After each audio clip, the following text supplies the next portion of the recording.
En un mundo donde las dinámicas de poder y las relaciones internacionales se reconfiguran constantemente, o más o menos, México emerge como un actor clave cuya relevancia geopolítica merece especial atención. Ubicado estratégicamente entre Norteamérica y Centroamérica, con costas tanto en el Océano Pacífico como en el Atlántico, México no solo es un puente natural entre regiones, sino también entre culturas, economías y sistemas políticos. Su relación histórica y compleja con Estados Unidos, su participación activa en organismos internacionales, su creciente influencia económica ha posicionado a México en el centro de debates cruciales, sobre todo para el futuro del orden global. Comprender el papel geopolítico de México no es solo entender a un país, sino descifrar el papel histórico de México en el tránsito del mundo unipolar de 1989 al 2008 y al multipolar desde el 2018. Y para hablar de esto nos acompaña el doctor Oscar Rojas, que ya se nos hizo costumbre tenerlo en el espacio. ¿Cómo estás? Hola, muy bien, muchas gracias. Listos aquí para la charla. Muchas gracias, lo prometido es deuda con el público que nos está viendo. Habíamos dicho que venimos abordando muchos temas. Hablamos de los BRICS, exacto, el papel que juega México ahora en la nueva conversación sobre cómo está cambiando también Estados Unidos. Y tú decías, es importante ver el papel de México en la geopolítica. Entonces, adelante, tú mencionabas dos periodos, unipolar, multipolar, ¿dónde estamos ahorita? ¿De dónde venimos? ¿Qué va a pasar? Sí, es correcto. Pues yo creo que podríamos hablar de dos ejes. Uno es uno entender que lo que estamos viviendo actualmente, por ejemplo, la estridencia de Trump, es expresión de esta crisis, ¿no? Es decir, cuando cae el muro de Berlín en 1989, se creyó que ya la historia se había detenido, que Estados Unidos tenía todo el poder, pero la crisis del 2008, pues eso marcó muchos elementos que ahora lo estamos viendo con plena claridad de que no puede imponer su hegemonía, ¿no? Crisis que también de alguna manera afectó a los gobiernos de la primera ola progresista en Latinoamérica, ¿no? Por supuesto, claro, porque cuando cae la locomotora, pues se frena todas las actividades económicas, ¿no? Entonces los países apenas madurando sus estructuras políticas de izquierda, si no presentan resultados inmediatos para las poblaciones, pues es muy fácil que haya una reversa, ¿no? Entonces esa oleada por eso tuvo ese efecto sin duda, ¿no? Pero el otro elemento creo que sí es importante también que nosotros también cambiemos el chip en el sentido de que México siempre ha sido enunciado como subordinado por el hecho de ser el vecino del sur de Estados Unidos, pero ahora en este contexto de crisis, pues esto que señalas, ¿no? Que simplemente pues México es una especie de cruce en muchas dimensiones de lo cultural, de lo económico, de lo político, y yo creo que eso nos lleva a colocar este tema, ¿no? De la geopolítica de México, de que veamos pues de que hay una estrategia, hay una posibilidad y pues de que México no es la primera vez que puede dar pasos adelante en cosas novedosas, ¿no? México, la Revolución Mexicana fue la primera revolución social del siglo XX, pues vamos a ver qué podemos hacer ahora en el siglo XXI, ¿no? Quiero regresar a dos palabras que parece que podría entender cualquiera, pero por sí sí o por sí no. Decimos el mundo unipolar, 1989 al 2008. Claro. ¿Qué significa el mundo unipolar? Sí, bueno, lo que pasa es que cuando acaba la guerra, la Segunda Guerra Mundial en 1945, hay un acuerdo, se llaman los acuerdos de Bretton Woods, bueno, estos ocurren particularmente en 1944, y lo que señala es de que una vez que se gana la guerra, se reparte el mundo.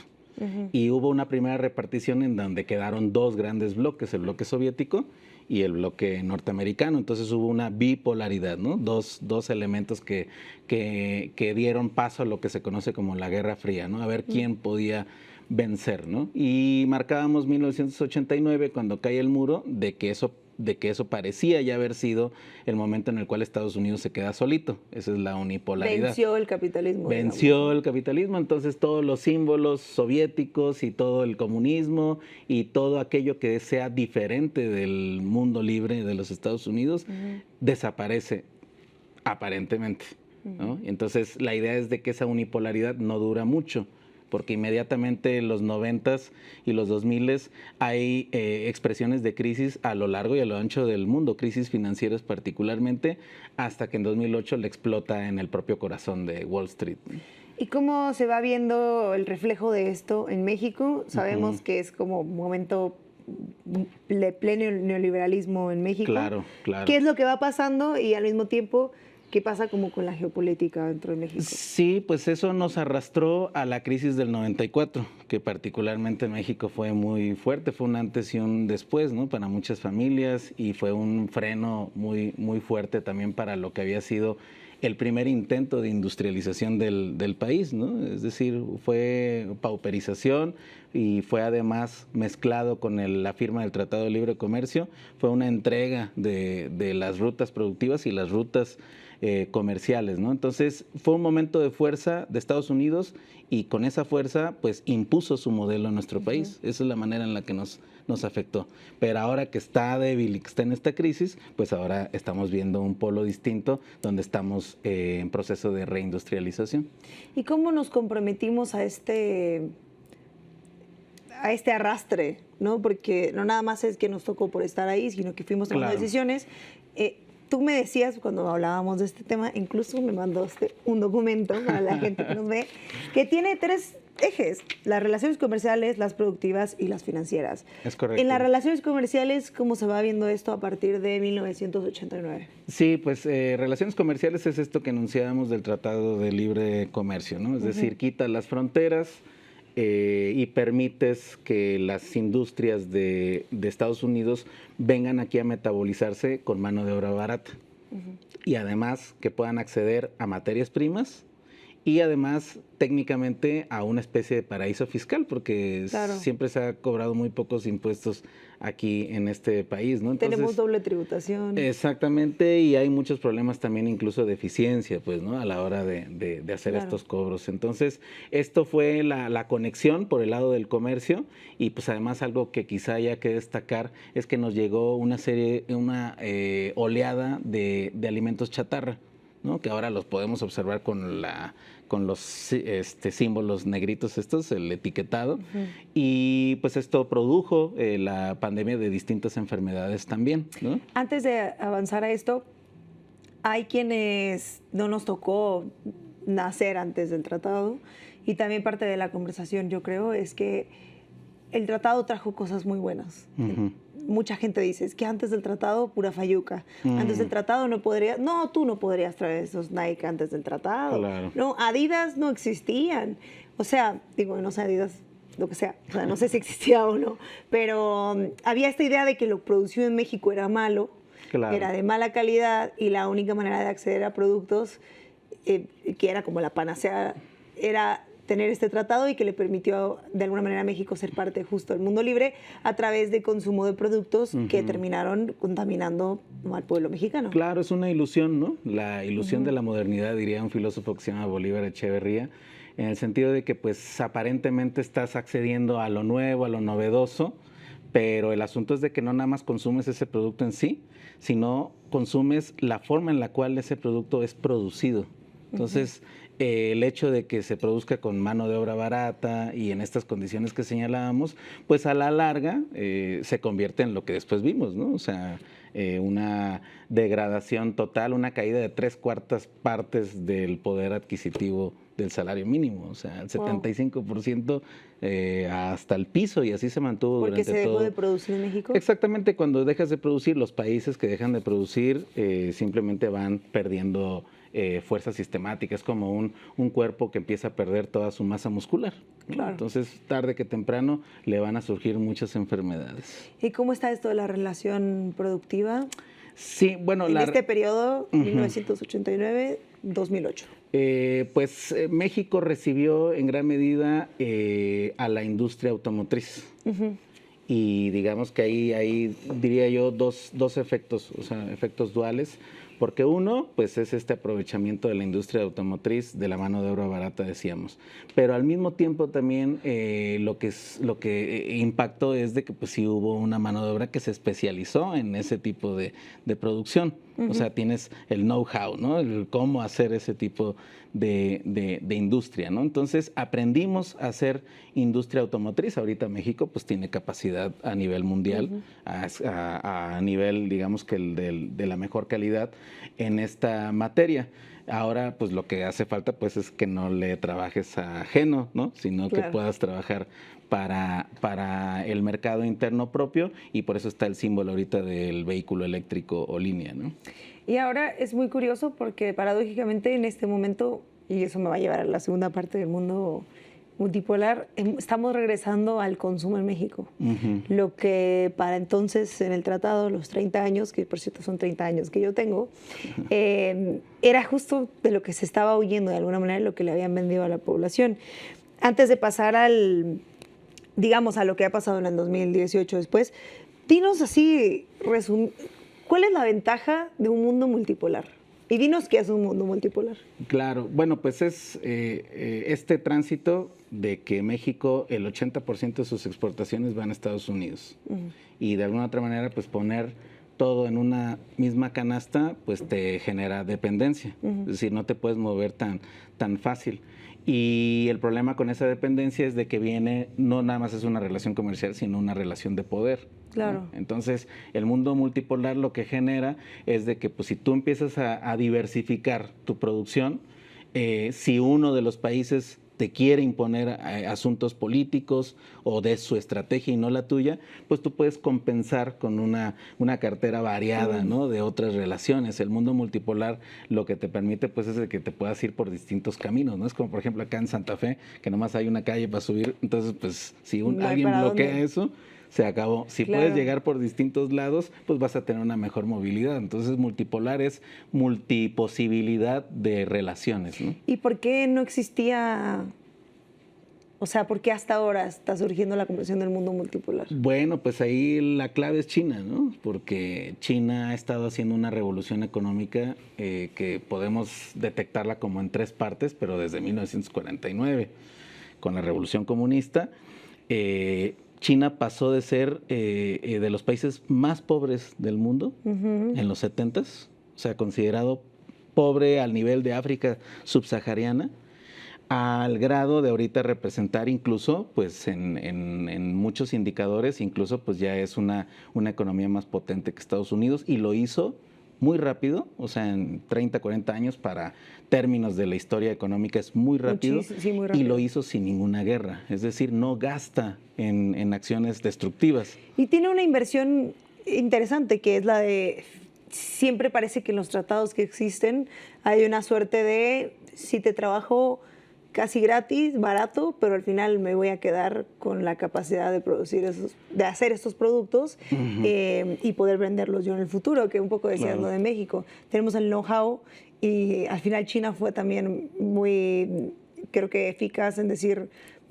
con las patentes de medicina ahora, cuando el TEMEC, no me voy a quedar yo, te voy a chambear, pero luego lo voy a hacer yo y ya tendré los derechos para hacerlo. Sí, porque ahí hay un planteamiento, y creo que esto también es importante señalarlo porque es ideológico en el buen sentido de la palabra, de que el conocimiento, o sea, la experiencia de la especie humana haciendo producción, pues es de todo el globo, o sea, no hay un país aislado que en realidad invente algo, o sea, es todo un conocimiento además que se ha ido desarrollando común. Entonces, creo que si los países le surten a esos procesos de energía laboral, es justo que lo que se aprenda se considere un campo de conocimiento público. Claro. Es decir, que ese es el sentido de la transferencia de tecnología. Entonces, que siempre que llegue una inversión a tu país, cuando se vaya, cuando se regrese, pues deje algo más que migajas, por ejemplo, fiscales o estos otros problemas también graves, como por ejemplo las muertas de Juárez, que son la representación de cómo la maquila fue muy agresiva en el norte del país, y que entonces la postura desde la visión geopolítica hacia esa multipolaridad es de que el beneficio a través de la transferencia de tecnología sea una norma, ¿no? Claro, como debería ser. Exactamente. Haciendo una línea del tiempo, si nos situamos en 1989, viene la caída del muro de Berlín y luego México firma el tratado, empieza a producir todo para Estados Unidos, deja de producir para México, empieza a permitir todas estas políticas de trabajo como pues a destajo, donde se puede hacer lo que sea mientras las maquilas se pongan, laboral, ¿no? Y termina precarizando a la clase trabajadora mexicana, a la cultura de la maquila, digamos, ¿no? Y luego viene la crisis del 2008, que aquí le tocó a Felipe Calderón. ¿Qué pasa entre el 2008 y el 2010 en Estados Unidos, en el mundo y en México? Entre el 2008 y el 2018, perdón. Sí, pues viene toda una serie de crisis sistémicas, o sea, se va a empezar a representar el problema por varios lados. Primero, 2008, quiebra el asunto financiero, y eso empezó a generar también los símbolos claros de que Estados Unidos se estaba él mismo desindustrializando. Es decir, 2008 es la primera vez que de las 500 empresas más grandes del mundo, 250 eran norteamericanas y 250 eran chinas, por primera vez. Entonces, eso lo cambia todo. Estados Unidos empieza a entrar en pánico, le impacta a Europa, es decir, empieza a existir también problemas sistemáticos en Europa. Lo de Grecia, por ejemplo, es un cuando símbolo. Grecia entra a la Unión Europea. Pues sí, luego lo destazan, ¿no? Claro. Por la crisis ahí que se vivió. Pero rápidamente para 2016 el Fondo Monetario Internacional tiene que aceptar la moneda china porque es el que estaba convirtiéndose en la maquinaria principal productiva del mundo. Antes de eso, ¿qué pasaba con China? Pues China había entrado a la Organización Mundial de Comercio apenas en el 2001. Ajá. Si no me equivoco, y si no, pues los compañeros en los comentarios podrían señalarlo. No, fue en el 2005, porque puede ser entre una de esas dos fechas. Claro. Pero, creo que es aquí. Ah, sí. A los compañeros de aquí. Hola, compañeros. Y China estaba en ese momento pasando de ser un país estrictamente maquilador a ser un país que estaba empezando a apostarle por elevar la calidad hacia tecnología de punta. Siempre son procesos largos, entonces durante toda esa época fueron trabajando de forma contundente, ¿no? Recibían inversión extranjera directa, tenían sus zonas económicas especiales, pero pues la estrategia era esto de ir armando su propia tecnología, ¿no? Y hasta el grado en el momento en el cual pues Estados Unidos apostándole a lo financiero se desindustrializa y China apostándole a lo tecnológico, su industrialización sube. Entonces, esta década es ese momento en el cual la balanza se inclina hacia la fuerza industrial de China, ¿no? ¿Y por qué Estados Unidos se puede permitir apostarle a lo financiero? Hablábamos antes de este espacio también. Claro. Cómo Estados Unidos en algún punto, bueno, sí producía y además su moneda estaba equiparada en oro, ¿no? Y ahora solo es un país que imprime dinero. Bueno, ajá. ¿Qué le permite a Estados Unidos, digamos, moverse así al mismo tiempo? ¿No? Porque ¿De qué privilegios goza? ¿De qué privilegios goza y por qué se sostuvo sin industria? Sí. Que entiendo que al mismo tiempo es lo que le tiene una crisis hoy, ya en un mundo multipolar. Exacto. Bueno, es que eso se fundó desde los mismísimos acuerdos de Bretton Woods en el 1944, es decir, uno de los trofeos de haber triunfado en la guerra fue que en lugar de que se utilizara la libra, por ejemplo, ya había durante todo el primer parte del siglo XX, ya estaba en crisis, porque antes las monedas se tenían que sostener ya fuera en plata o en oro, o sea, en metálico. Pero acá, pues la estrategia de vencer, pues es de que te vuelves el intermediario universal y entonces pones a tu moneda como ese intermediario. Claro. Y primero se supone que tenía que estar basada en el oro, de hecho era el oro dólar. Pero en 1971 dijeron no, rompieron las amarras, tiraron la escalera y dijeron ahora ya no se tiene que sostener en oro y simplemente está basado en papel. Solo para ellos. Solamente Estados Unidos tiene la capacidad de imprimir lo que guste a través de la Reserva Federal porque pueden, ¿no? Ahora explíqueme una cosa. ¿Por qué está endeudado si imprime su propio dinero? Pues porque aquí sí aplica la de imprima más dinero. Pues sí, aquí sí aplica, pero pues es como una tarjeta de crédito que se le dio a Estados Unidos por ser hegemónico y que puedes utilizarla sin preocupación de que la tengas que pagar en algún momento, solo que pues... Llega el día. Llega el día en el cual dicen, oye, pues ahora sí ya es un problema el que estás teniendo. Claro. Pues, ¿no? Ahorita ya está en 36 billones. ¿Y con quién es la deuda estadounidense? Pues con todo el mundo mismo. Ok, yo pensaba que era con ellos mismos. Bueno, claro, por supuesto, porque ellos a la hora de imprimir en sus libros contables, pues aparece como... Es que a mí me parece absurdo, lo siento, tengo que hacer este paréntesis porque yo, que no soy economista, no me cabe a mí pensar que Estados Unidos se debe a sí mismo y al mismo tiempo dice todo el tiempo, voy a hacer recortes en tal porque la deuda, no sé qué porque la deuda, el futuro de las nuevas generaciones porque la deuda. Men, te debes a ti, ¿por qué no te perdonas la deuda tú a ti? Claro, bueno, es que ahí hay un tramo que corresponde a Estados Unidos, pero hay un tramo que corresponde a otros capitales del globo. O sea, los capitalistas son Como el BID, 230 y tantos familias, privados. Privados. Exactamente. Okay. Sí, no es como nosotros que le debíamos a organismos internacionales. Claro. Sino o como Argentina que le debe la FMI. Exactamente. Ese sistema es para países subordinados, ¿no? Ellos en particular es como sí, o sea, es lo absurdo de una especie de deuda del capital consigo mismo.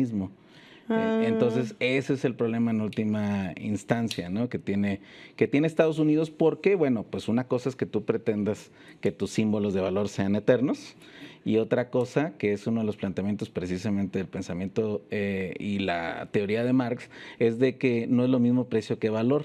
Entonces, yo puedo aventar símbolos, pero si no tengo con qué se sostiene con fuerza real productiva, pues entonces se cae, y eso es lo que está pasando precisamente con Estados Unidos. Claro. Y por eso China pues puede tener solidez, porque pues no es nada más de que imprima dinero, sino de que pues está desarrollando tecnología constante y sonante, y que además se está cambiando materialmente la vida de sus ciudadanos. Ok, y eso me lleva al último punto, que al mismo tiempo es el principal, y es que ahora sí estamos en el mundo multipolar, sí, ya lo habla Alfredo Jalife, ya llegamos tarde a la conversación, ok, está bien, un saludo para el doctor Jalife desde este espacio, pero bueno, creo que todo el mundo podemos hablar de esto porque es noticia y es importante. Fuera de eso, le voy a mandar un correo para pedirle permiso, fuera de eso, llega el 2018, tú lo planteas como el principio, por lo menos de la conversación sobre el mundo multipolar, y con esa llegada llega también el presidente Andrés Manuel López Obrador. Claro. ¿En qué lugar sitúa a México en esta nueva realidad? Pues ahí hay una sincronía interesante, ¿no? Porque, por ejemplo, 2017, un año antes, es la primera vez que en los documentos oficiales de Estados Unidos, China aparece como una amenaza, como un competidor sistémico. Y pues eso ya nos habilita estos dos escenarios que estamos comentando. Entonces, de forma sincrónica, pues México, después de toda la violencia económica que había venido desarrollando, pues con todo el movimiento desde el 2006, por ejemplo, 2012, y que se va construyendo el proyecto alternativo de nación, porque tenía que ser la antítesis de lo que se estaba viviendo en el país. Entonces, si habías destruido tu industria, pues lo que tienes que hacer es reconstruirla. Entonces, por eso 2018 es el momento en el cual el Estado regresa activamente con el objetivo de reindustrializar. Gastar menos. Gastar en burocracia.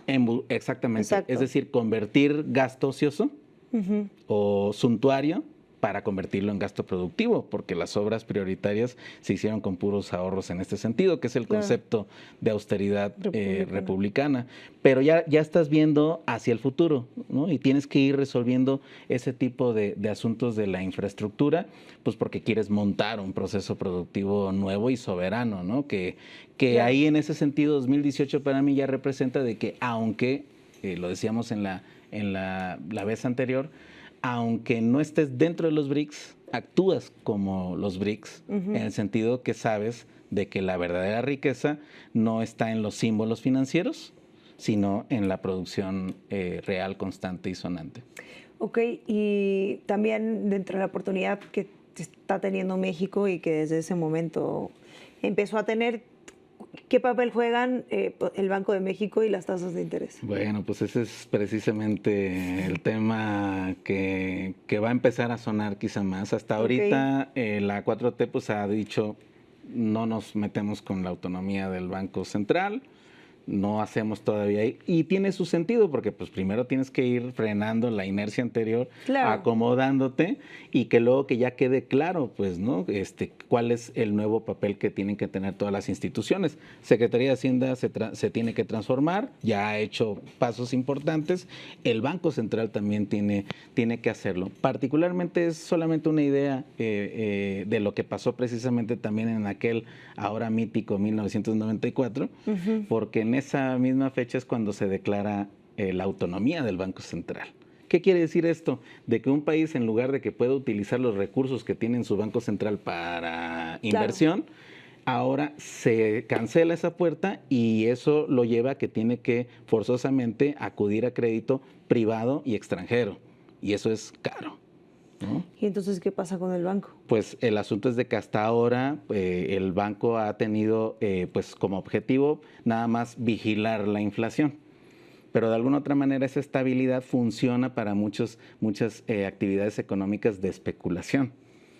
Y es importante, sí hay que tener reservas, por supuesto, ¿no? Porque ya una vez no tuvimos reservas y nos fue muy mal con el error de diciembre, exactamente, claro, ¿no? Está bien, pero ahora creo que lo que se puede decir es, oye, está bien que tengas ese objetivo, pero también, como muchos otros bancos centrales, incluso el de Argentina, imagínate, ¿no? Claro. Tu objetivo también tiene que ser acompasarte con el momento de las oportunidades de desarrollo estructural de tu país.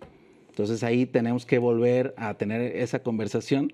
En este preciso momento. Pues digamos que va un poquito con calma, porque sí es sensible el tema, porque como los capitales financieros son muy rudos, se mueven muy rápido, entonces pues un tema como esos te puede llegar a traer una desestabilización. Por eso es entrar con cuidado, pero pues pero sí abordarlo. Pues.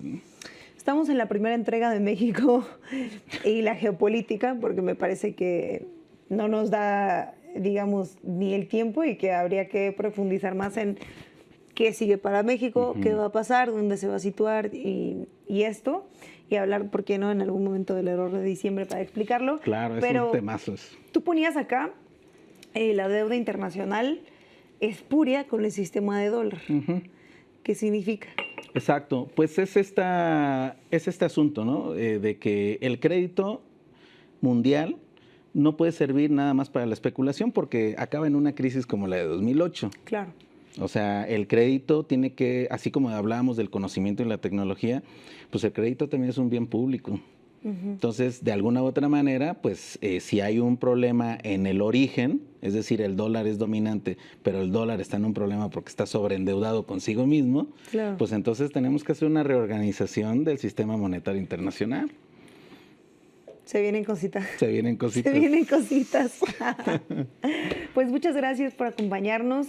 Insisto, en la primera entrega de lo que va a ser una larga conversación. Claro, claro. Pero me parece que para ir empezando está muy bueno ir calentando motores sobre... Claro, exacto. Ahí en los comentarios pongan cuáles son sus preocupaciones económicas. Exacto. ¿Qué es lo que hay que hablar? Y tranqui también en los comentarios, ¿no?